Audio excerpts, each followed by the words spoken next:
Tumawag sa inyong kumpanya ng telepono para magpalista o sa 1-866-272-0353 para sa impormasyon.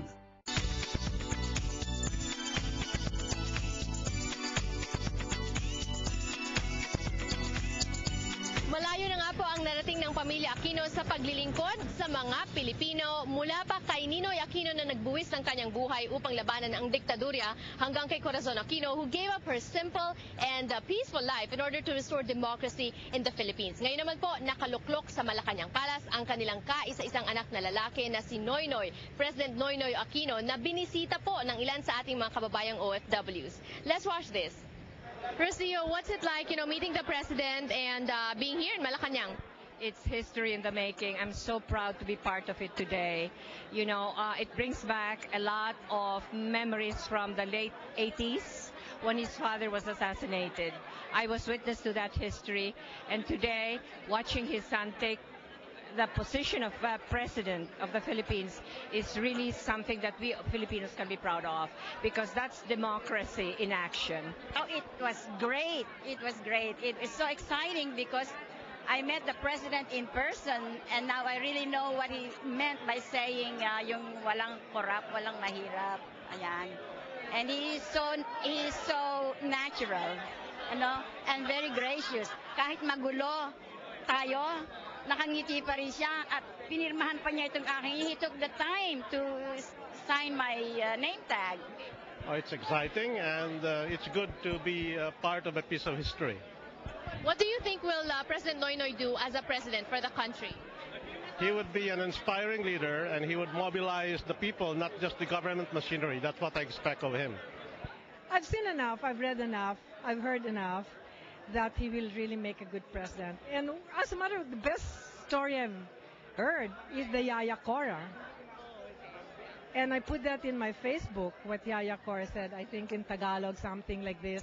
Cez Jelon was asking, what is it, I can't really remember, what is it that is so something about his values that impress you, or said, and he says, pag may pinangako si Nonoy, tinutupad niya.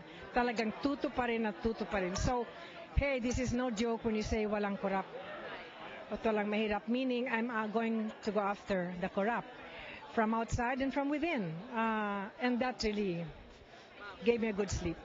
I think he meant what he said when he wants to bring about change. And I think with his parents, in the background, as far as he's concerned, I think he would do well for the country. He would carry the visions of both his father and his mother, and I think we will see some changes. It's of course impossible that he'd be able to do it by himself. We all have to be changing ourselves. Oh, it starts with us, from within, correct? Starts with every Filipino.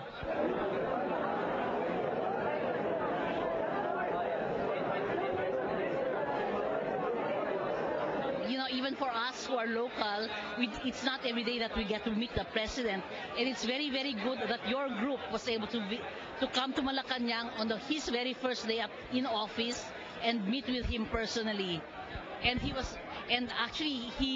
really, as he said, he was very, very grateful for all the help that you did during the campaign to get him elected. And what do you think will he do for the country as president? He will usher in a new era. We are very hopeful and we are very confident that he will push a cleaner and more accountable government. Well, I think it's very inspiring and very touching to see that our overseas Filipinos are so excited about their heritage, about trying to help this new administration. This is time for a new beginning, and all of us should really work together, overseas Filipinos and Filipinos who live here like myself, to work together. What do you think will Noynoy Aquino do as president of the Philippines? First of all, I think he will set a very good example of being an honest president. He will be known, I think, for the president of good governance. I think that with that example, all government agencies should follow. And by being a role model, we hope that all of the changes that he mentioned in his inaugural speech will come to fruition. And because you've been there before. What do you think is needed, especially for Filipino Americans that are watching right now? How can we help?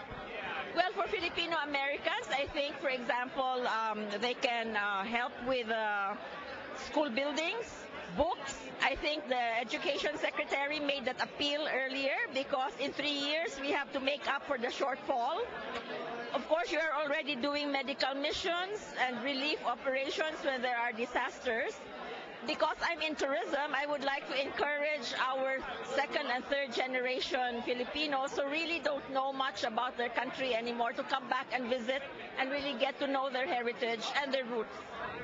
At dahil nga po dahan-dahan sa ating mga kababayang OFWs ang lumipad dito sa Pilipinas upang makilahok at makisali sa delegation ng Overseas Filipino Workers for Good Governance, gusto raw po nilang makatulong sa pag-unlad ng ating bansa. Nangako naman ang ilan sa ating mga mambabatas na gagawa nila ng paraan ang mga issues na hinaharap ng ating mga kababayan sa ibang bansa. We'll talk about that when we return. Don't go away.